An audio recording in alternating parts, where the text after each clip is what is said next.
Assalamualaikum warahmatullahi wabarakatuh. Perkenalkan, nama saya Nika Renata, NPM 1912110394. Izin mempresentasikan seminar proposal saya yang berjudul Kinerja Keuangan Terhadap Carbon Emission Disclosure pada perusahaan sektor pertambangan yang terdaftar di Bursa Efek Indonesia.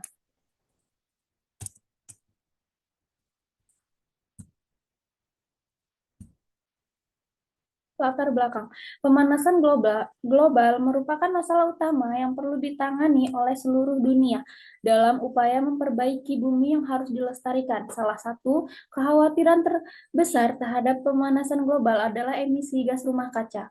Menurut data Reduction Emission from Deforestation and Forest Degradation, pada tahun 2005, Indonesia memiliki 2,5 gigaton emisi gas rumah kaca. Berdasarkan fakta tersebut, Indonesia menempati posisi ketiga sebagai penyumbang emisi karbon terbesar di dunia. Setelah Amerika Serikat 5,95 gigaton dan China 5,6 gigaton, dalam jumlah ini diprediksi akan meningkat hingga 3 gigaton pada tahun 2020. Kementerian Energi dan Sumber Daya Mineral Indonesia mengumumkan pada tahun 2002 bahwa sejumlah besar emisi karbon sebagian besar dihasilkan oleh industri pertambangan. Keadaan bumi yang semakin panas di mana emisi karbon terus mengalami peningkatan. Dampak besar seperti risiko perubahan iklim yang menjadi penyebab cuaca tidak konsisten, banjir, kelaparan, hingga gangguan ekonomi bisa terjadi. Dalam laporan IPCC sebagai panel pakar yang dibentuk Perserikatan Bangsa-Bangsa pada tahun 1988, bila emisi gas karbon dibiarkan dapat menimbulkan kerugian triliunan dolar Amerika Serikat akibat pengerusakan properti dan ekosistem, serta biaya pembangunan sistem pertahanan iklim menurut Kementerian Energi dan Sumber Daya Mineral 2013. Emisi banyak dihasilkan dari industri di mana sektor ini menggunakan 70% energi fosil dari total energi yang dikonsumsi. Industri tambang seperti migas, batu bara, dan sejenisnya merupakan penyumbang emisi terbesar di Indonesia.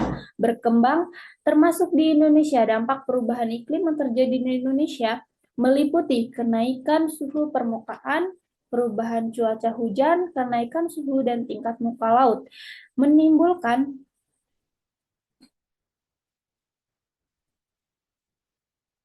peningkatan kejadian iklim dan cuaca ekstrim menurut Bappenas 2013, menurut Kusnanto dan Ahyar 2022, keadaan rata-rata suhu udara di Indonesia mulai tahun 1968 hingga 2007 terus mengalami peningkatan dalam waktu 70 tahun sejak tahun 1940.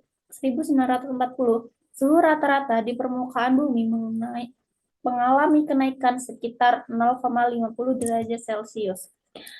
Dalam ruang lingkup penelitian, perusahaan yang akan diteliti adalah perusahaan pertambangan yang terdaftar di Bursa Efek Indonesia periode 2018 hingga 2021, yang datanya diakses melalui website IDX dan terdaftar melaksanakan penerapan emisi karbon. Variabel terikat yang digunakan dalam penelitian ini adalah profitabilitas, ukuran perusahaan, dan leverage, sedangkan variabel bebas yaitu penerapan emisi karbon. Rumusan masalah, apakah profitabilitas berpengaruh terhadap pengungkapan emisi karbon? Yang kedua, apakah firm size berpengaruh terhadap pengungkapan emisi karbon? Yang ketiga, apakah leverage berpengaruh terhadap pengungkapan emisi karbon? Tujuan penelitian untuk mengetahui pengaruh profitabilitas terhadap penerapan emisi karbon.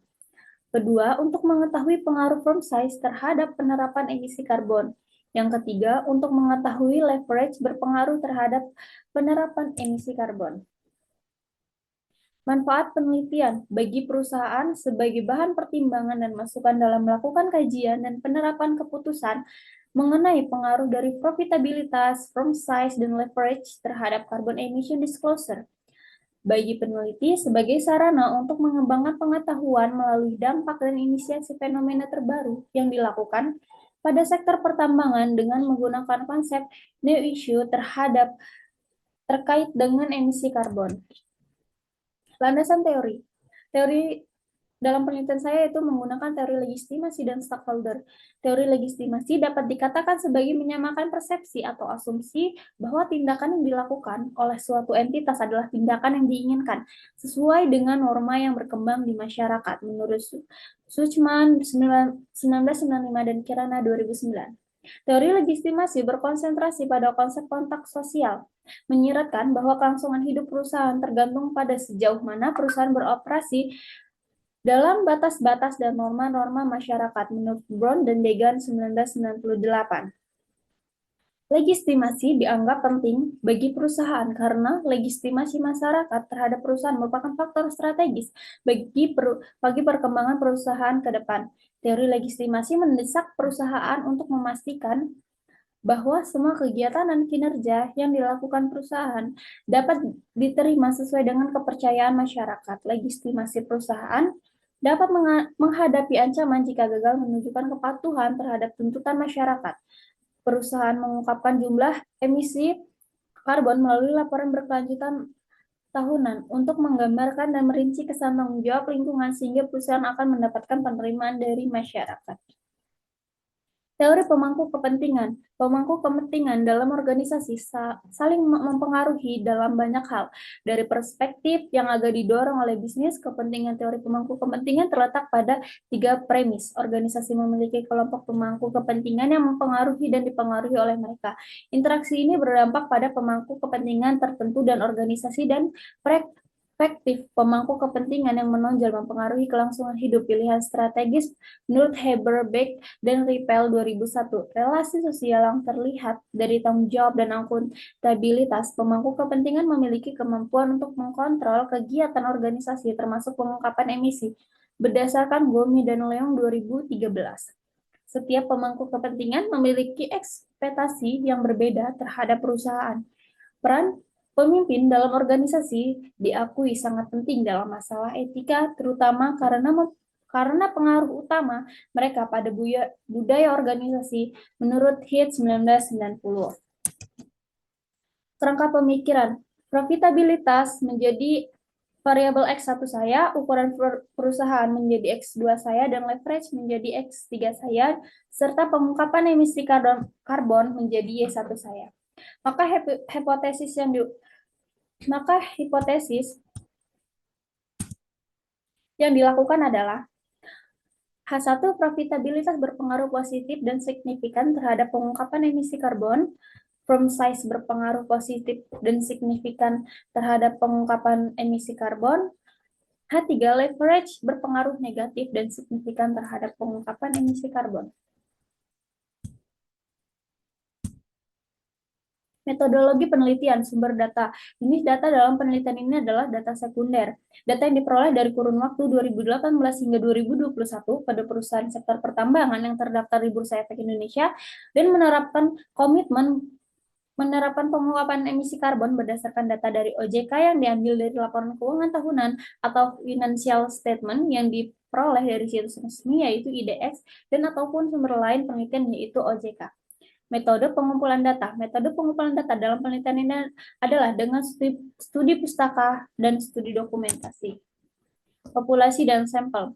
Populasi dalam penelitiannya adalah seluruh perusahaan pertambangan yang terdaftar di Bursa Efek Indonesia yang telah mempublikasikan laporan tahunannya pada periode 2018 hingga 2021. Sampel penelitian ini yaitu 9 perusahaan pertambangan yang tercatat di Bursa Efek Indonesia dan menerapkan penerapan emisi karbon pada tahun 2018 hingga 2021 dan telah menerbitkan laporan keuangan tahunan atau annual report pada tahun 2018 hingga 2021. Teknik pengambilan sampel yang digunakan dalam penelitian ini adalah purposive sampling. Indikator dalam penelitian saya yaitu profitability menggunakan indikator ROA yaitu laba bersih dibagi total aset dikali 100%. Firm size menggunakan laba LN sama dengan total aset, average menggunakan debit to aset rasio sama dengan total hutang dibagi total aset. Pengungkapan emisi karbon menggunakan item yang diungkapkan pada laporan tahunan dibagi jumlah item yang diharapkan. Metode analisis. Alat uji EVIUS, analisis deskriptif, analisis regresi data panel menggunakan uji Chow, uji Lagrange, multiplier uji asumsi klasik. Pengujian hipotesis menggunakan uji statistik dan koefisien determinan. Terima kasih, sekian presentasi dari saya. Bila ada salah kata, saya mohon maaf. Terima kasih.